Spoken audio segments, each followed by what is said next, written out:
The year is 1326. In the town of Hereford, a scaffold looms above the square. Thousands have gathered. They are not here for justice, they are here for vengeance. Shackled and stripped, Hugh Despenser the Younger stands before them.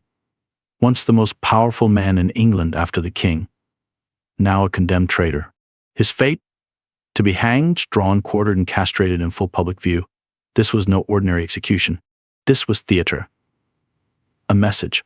A final humiliation reserved for a man whose closeness to King Edward II defied the norms of power, loyalty, and perhaps even love.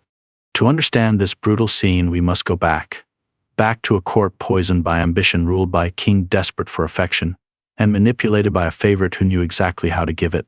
This is not just the story of a man who rose too high. It's the story of a bond that shook a kingdom and ended in blood. Born around 1286 into a family of rising nobility, Hugh inherited both ambition and advantage.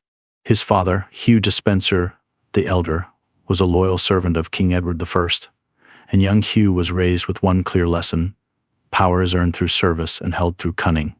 When Edward II ascended the throne in 1307, he brought with him a vulnerability that would shape his reign. The new king was unlike his warrior father. He was introspective, emotional, and easily attached. His first favorite, Piers Gaveston, had already scandalized the court by dominating the king's attention and humiliating the barons. When Gaveston was captured and executed in 1312, it left a void not just in Edward's heart, but at the center of royal power. Hugh Despenser saw opportunity. By 1316, he had carefully placed himself in the king's inner circle. Through charisma, calculated flattery, and a marriage to the king's niece, Eleanor de Clare, Hugh positioned himself not just as an advisor, but as Edward's emotional confidant. He became chamberlain, granting him constant access to the king, a role that allowed him to shape policy from behind the throne. In many ways, he became the monarch's shadow. But Hugh's ambition was not satisfied by proximity alone. He hungered for wealth, land, and unquestioned influence. He began seizing estates, often through legal manipulation, intimidation, and outright confiscation. His own sister-in-law was forced to hand over her inheritance. When nobles objected, he had them exiled, ruined, or destroyed. Those who stood in his way were met with silent vengeance from the crown, vengeance Hugh orchestrated. During a rebellion in 1321, the barons finally forced Edward to exile Hugh. But Hugh did not sit quietly in exile. He became a pirate, attacking English merchant ships and seizing wealth on the high seas. This was not madness, it was message. He would not be forgotten. And indeed he wasn't. When Edward II regained control after defeating the baronial rebellion at Boroughbridge in 1322, Hugh returned more powerful than ever. From 1322 to 1326, Hugh and his father ruled alongside Edward II in all but name. The elder Despenser managed military and political strategies. The younger Despenser controlled access to the king's mind and heart. Chroniclers like Jean Froissart would later write that Hugh was king of England in all but name. He appointed judges. He influenced policy. He squeezed the treasury for his own gain. His estates stretched from Glamorgan in Wales to Essex in the east. The nobility hated him. The common people feared him. But perhaps most damning of all were the rumors. Hugh was not merely close to the king, he was too close. Married, a father, yes, but whispered allegations of sodomy spread through the court. In the medieval mind, sodomy was not just a sin, it was an affront to divine order, an accusation frequently weaponized to discredit. His relationship with Edward, though never openly acknowledged, became a political liability. The nobility whispered, the church condemned, and Queen Isabella, Edward's wife, fumed. Hugh's influence over Edward extended into Isabella's own life.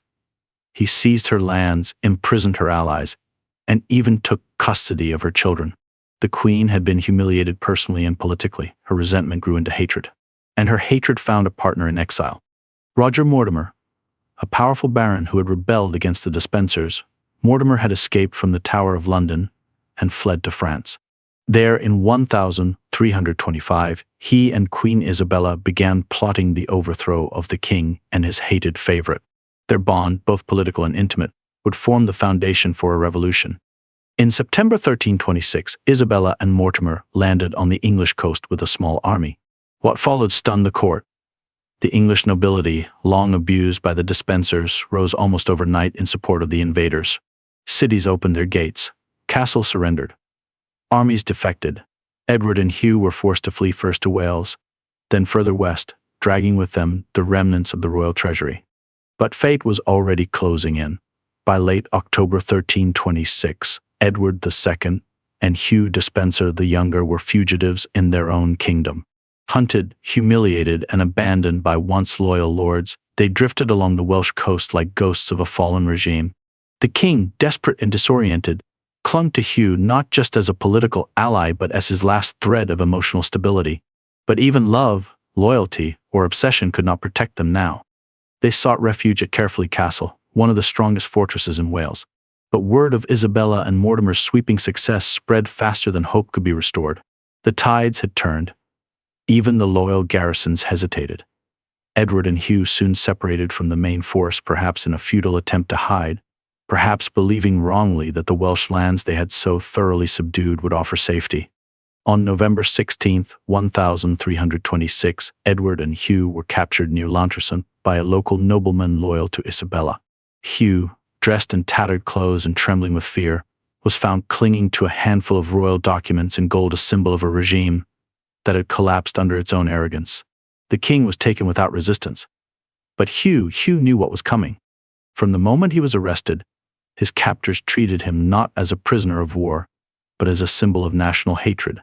The man who had ruled England from behind the throne was stripped, mocked, paraded like a criminal. He was forced to ride backwards on a mangy horse through the jeering streets, his hands tied, his robe torn, his mouth gagged to prevent any speech that might stir pity or rally support. Even his title was stripped, no longer Chamberlain, no longer Lord, just Hugh the traitor. He was dragged to Hereford, where Queen Isabella and Roger Mortimer awaited with theatrical justice. They had no intention of holding a fair trial. This was spectacle. This was revenge. The crowd was vast. Townsfolk and nobles gathered, not merely to witness but to participate in the emotional purging of an era. On November 24, 1326, Hugh Despenser the Younger was brought before a hastily assembled tribunal. He was not allowed to speak. His charges were read aloud with venomous flair: theft, tyranny, sodomy, corruption, betrayal of the crown, oppression of the church, cruelty to the queen, usurpation of royal authority. And though the court called it treason, everyone understood what it truly was: retribution. His sentence was brutal. He was to be hanged, drawn and quartered, the most savage punishment available under English law, reserved for traitors who had not merely defied the king, but defiled the moral and spiritual order of the kingdom. And Hugh, in the eyes of the people, had done both. They stripped him naked in the public square. Around his neck they hung a Bible, a mockery of the sacred text he was said to have desecrated. Then came the noose. He was hoisted high, half strangled, his legs kicking. But death was not yet allowed. While still alive, he was cut down and thrown to the ground. The executioner, cheered on by the crowd, slit his belly open. Hugh screamed a sound that would haunt the memory of Hereford for years. His intestines were pulled from his body and burned before his eyes. His heart was torn from his chest and hurled into the flames. Only then was he beheaded. His corpse was quartered, limbs severed, and sent to different cities as grisly trophies. His head was placed atop London Bridge, a warning to any who might again dare to wield power without the permission of crown and country. The death of Hugh Despenser the Younger was not merely a punishment. It was a statement, a lesson, a warning written in flesh and blood. For Queen Isabella, it was the final act of vengeance against the man who had stolen her husband's love, her power, and her dignity. For Roger Mortimer, it was the removal of a rival and the consolidation of authority. And for the people of England, it was catharsis, violent, theatrical, necessary. The tyrant had fallen. But in the silence that followed the execution, questions lingered. Had justice been served, or had power simply changed hands? With Hugh Despenser the Younger brutally executed and Edward II imprisoned, Queen Isabella and Roger Mortimer stood triumphant. Their revenge was complete. Their enemies had fallen. The kingdom had rallied to their banner. But power, once seized, is never still. It shifts. It tests. And what began as a revolution cloaked in justice soon revealed its own ambitions. In the immediate aftermath of Hugh's death, England exhaled. The Despenser regime had left deep scars: land seizures, judicial abuses, and a climate of fear that had suffocated both the nobility and common people. Now, with the tyrant's corpse quartered and his blood washed away by winter rains, Isabella presented herself not as a conqueror, but as a restorer of order. She wore widow's black, though her husband still breathed. She stood before the barons not as a queen who had rebelled, but as a mother who had rescued a kingdom. But she had no intention of restoring Edward II to the throne. His failure, in her eyes, was not just political, but personal.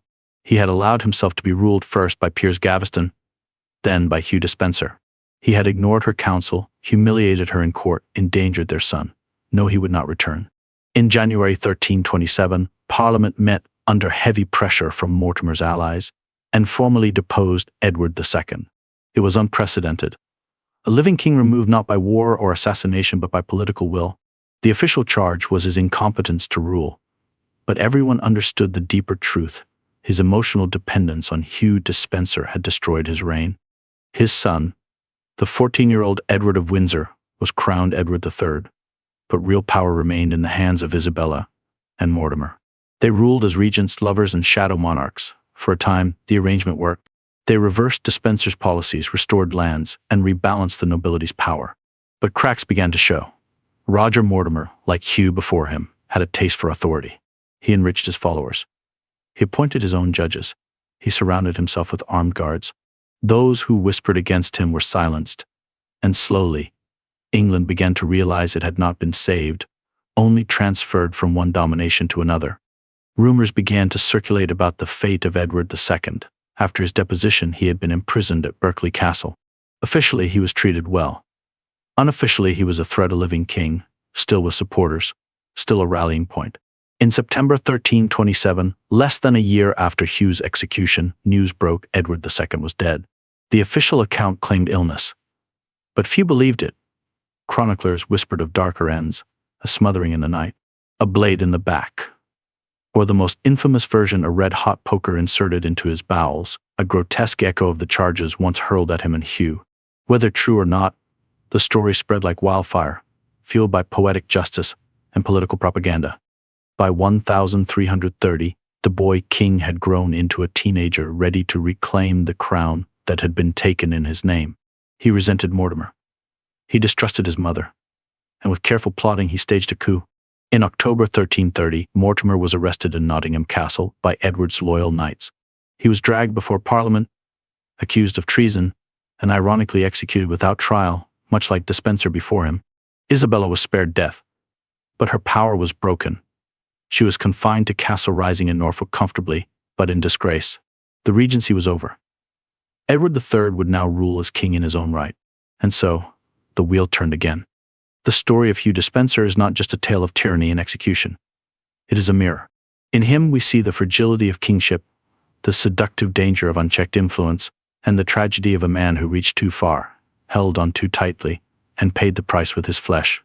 But in those who replaced him, Mortimer, Isabella, we also see the same cycle repeated. Power consumed them all. In the end, Hugh Despenser the Younger became more than a courtier, more than a tyrant. He became a symbol of love twisted into control, of ambition unmoored from restraint, of how intimacy at the highest levels of power can destroy everything. His death was not just a punishment. It was a message burned into England's memory that those who rise too high, too fast, without honor or mercy, will fall hardest. Yet behind the blood and brutality lies something more human, a man who loved his king, who feared losing him, and who clung to power as a shield against the inevitable. His story is not one of simple villainy. It is a cautionary tale about desire, loyalty, and the brutal cost of being too close to a crown. Even now, centuries later, we ask, was he the monster or the mirror?